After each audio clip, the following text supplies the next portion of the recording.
Firstly, I must advise you that for the purposes of this video, I used an emulator on my arcade cabinet so that I had a chance of experience practically every game, because you know that TurboGrafx and PC Engine video games can be really expensive nowadays.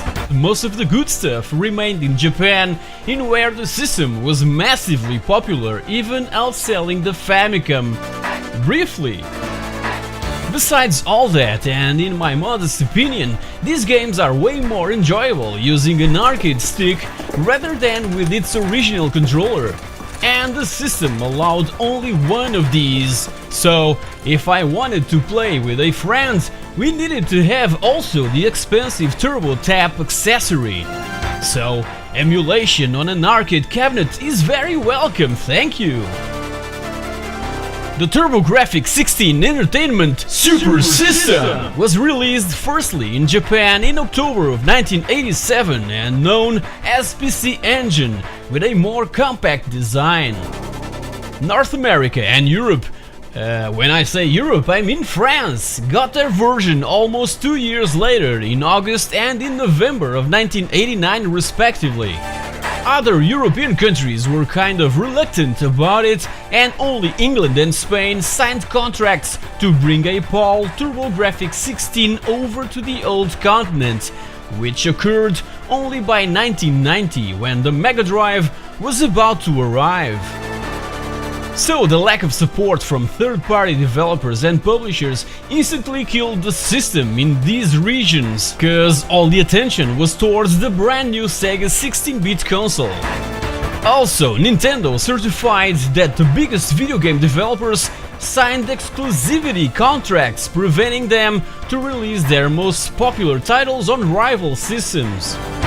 Despite having an 8-bit CPU, it was the first video game console of the 4th generation that was born after Hudson Soft's failure of selling their advanced 16-bit graphics chips to Nintendo. So they partnered with NEC, that were after an excuse of entering the highly popular and lucrative video game business. It was also the first video game console to use the CD-ROM as a video game storage medium, in a time when cartridges and floppy disks ruled. Besides that, the U-cards are just awesome, that in the end of the 80s was something quite futuristic to handle and to show to your friends.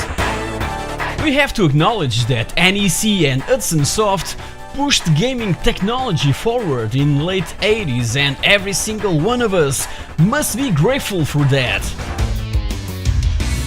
Without major developers backing this awesome machine, it faded into oblivion almost as quickly as it appeared on the scene. But the ones that were lucky enough to purchase this system experienced a wide variety of titles, an amazing graphics engine that often rivaled its competitors, and unmatched accessories, all added to its total awesomeness. NEC advertised it as a system with astonishing graphical capabilities, with as well a magnificent sound chip. But due to pitiful marketing, it was sadly short-lived. It may be gone forever, but will remain a part of gaming history. It was a valiant effort from Hudson Soft and NEC, and with no doubt, a truly worthy contender.